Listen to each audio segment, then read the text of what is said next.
Request for a delay because of concern that news about the historic civil settlement with the George Floyd family could taint the jury pool. Defense attorneys are also asking for another change of venue. This comes after last week's announcement by the city of Minneapolis of a $27 million settlement for George Floyd's family. Chauvin's attorney says he's gravely concerned that the announcement makes it impossible for his client to get a fair trial. The trial started last week with jury selection. A Twin Cities man is in the hospital after being shot by police in Coon Rapids during what family members say was a mental health crisis. A relative called 911 yesterday afternoon after spotting the man with a handgun in his waistband and fearing for people inside a home. Officers then spotted the man walking down the street with the gun in his hand. They asked the man to drop it, but he refused, so they shot him with a beanbag round. He then walked into a wooded area and officers followed, trying to talk him down. They tried the beanbag again and still nothing, so they fired their guns. The man is now in stable condition.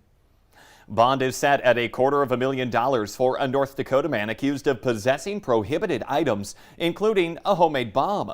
46-year-old Bradley Frank of Williston faces 23 charges after a narcotics task force found 19 weapons, loaded magazines, and drugs in his home. Police say they also had to call in the bomb squad to get rid of a pipe bomb, which was safely detonated at another location. Frank is prohibited from possessing firearms because of a prior conviction in Montana.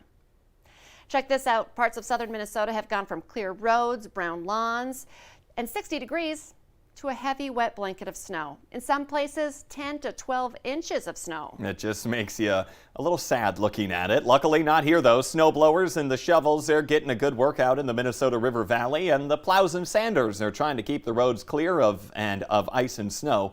Now that snow is expected to start melting later today, and it should hopefully be gone in a couple of days. So what can we expect today in the Fargo-Moorhead area? We had some snow yesterday. Let's get a check of our forecast for today with meteorologist Lisa Green. Good morning. We're still looking at some flurries out there, and now we are also talking about some freezing fog and drizzle too. That's compounding issues out on the roadways this morning for your morning commute. Here's a live view down at the Dakota Magic Casino along the South Dakota line. You can kind of make out a couple of those flakes flying by underneath the lights there at the parking lot. And this is something we've been watching all morning long happen, and maybe you're seeing a similar situation too, and it's just enough to perhaps coat your windshields that you'll have to wipe off, or maybe even scrape off, because there are again those places with freezing drizzle. And look at your road conditions. Anywhere in yellow here in North Dakota, that's where we've got ice on the roads from freezing rain or freezing drizzle.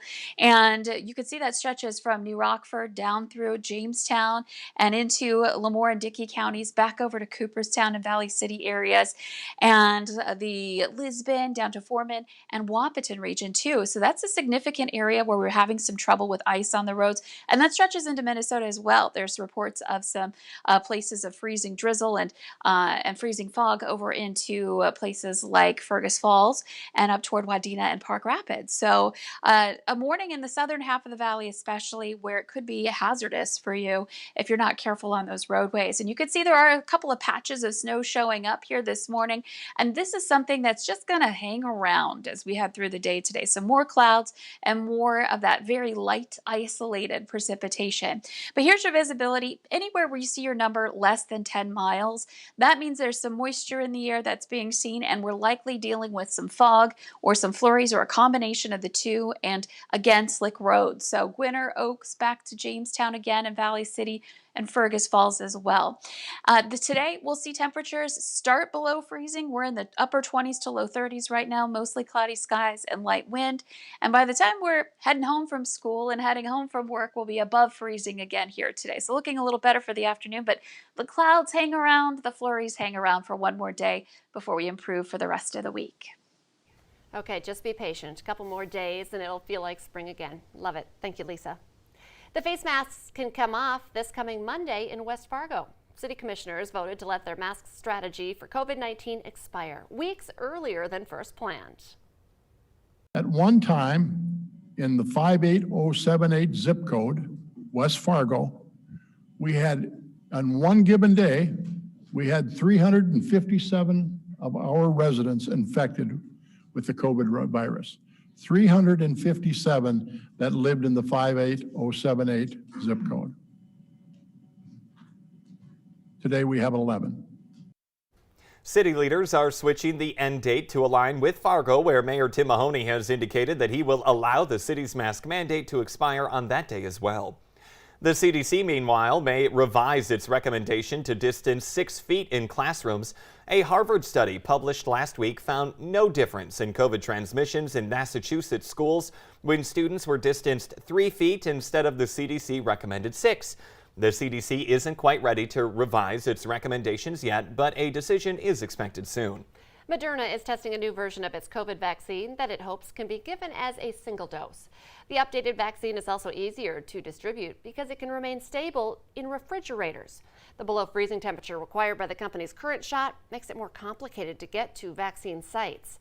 Pfizer and Johnson & Johnson have also said that they will test their new versions of their vaccines to see if they can be used as boosters to protect against new coronavirus variants. If you're wondering where your stimulus money is, the IRS has a new tool for you. The Get My Payment site can help you figure out where and how your money was sent. It also has the answers to some frequently asked questions, like what to do if you never got either 2 of the first stimulus payments. All you need is your social security number, date of birth, and address to use the Get My Payment tool. You can find a link on our website, valleynewslive.com. Just click on this story. In our schemes and ripoffs this morning, while we expect love to take an emotional toll, a new report by the Federal Trade Commission says it's also taking a toll on our wallets. During times of social distancing, more people than ever are swiping left or right on online dating apps. Scammers, they're taking notice. The FTC says an estimated $300 million were lost in romance scams in 2020 alone. There are some ways to protect yourself, though. Take it slow, ask questions about the profile, and be concerned if someone doesn't want to meet in person. Something that says like PayPal or Cash App in the bio, that's definitely could probably be a scam. It doesn't always have to be like someone pretending someone they're not. For more ways on how you can protect yourself from scammers, just find this story on your VNL News app. In our consumer alert, there is a new warning for drivers this week, and it has been dubbed Coronasomnia. AAA says a combination of losing an hour's sleep to daylight saving time, plus excessive daytime sleepiness caused by the pandemic's lingering effect, is now putting more super sleepy drivers on the roads. Research from the University of Kentucky Sleep Disorder Center also points to a rise in insomnia and says it was a problem for Americans even before the pandemic. AAA says drowsy driving is a factor in 10% of all car crashes. History was made on the floor of the U.S. Senate last night when Democratic Congresswoman Deb Haaland was confirmed to be the Secretary of Interior. She's the first Native American ever to serve in a presidential cabinet. Haaland is now leading the department that oversees energy development on public lands, along with the national park system. Some Republican senators have criticized the Congresswoman, calling her views on oil exploration and other issues of energy as out of the mainstream. World-renowned actress Jane Fonda is joining the fight against a controversial pipeline project in northern Minnesota. She was in Park Rapids yesterday and met with a group of protesters who are against Enbridge Energy's Line 3 project. That pipeline runs across Minnesota, starting in Alberta, Canada, and then ending in Superior, Wisconsin. Opponents of the project say that it could pollute native lands and water. Supporters say that it creates jobs and helps the economy. Recreational marijuana could be available in North Dakota as early as next year. A bill allowing it faced heavy opposition in the state House, but it passed, and now it could undergo some changes in the state Senate. North Dakota lawmakers say they're trying to learn from their mistakes and not let what happened with the passing of medicinal marijuana happen with recreational. This latest bill has already seen one round of changes where it grew from 9 to 48 pages. Advocacy groups that are leading the charge are trying to keep the bill as is. Nobody who is serious is trying to undermine what the House did in the middle of the process. Now's not the time for that. Now's the time to have something that flies through conference that we don't have to have a bunch of revotes on. That's where we're at. Maybe in 2 years we'll be in a different place.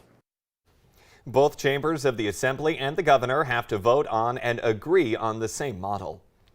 Longtime musher Dallas Seavey has won his 5th Iditarod sled dog race. He crossed the finish line in a record-time fashion early yesterday morning. He joins Rick Swenson as the only 5-time winners of the race. It's also another chapter in the Seavey family's mushing legacy. Dallas's dad, Mitch, won the world's most famous sled dog race 3 times. And it's a big week for college football fans here in the Red River Valley. NDSU is taking on UND this Saturday at the Fargo Dome. Pre-game show starts at 1:30. Kickoff is set for 2:30. And as always, we have the best seat for the house. That's right here on KVLY, your Bison Football Network. Let's get the answer now to our question of the morning on Facebook. Our question today, 50% of dog owners say their dog loves to do this. The answer? Watching the Valley Today every morning. Okay, just watching TV. Watching TV. You can play along every weekday morning by checking out our Valley News Live Facebook page. The Today Show and CBS This Morning are just about to start, but remember, the Valley Today rolls on. Join us right now for more live, up-to-the-minute news and weather on the Fargo CW.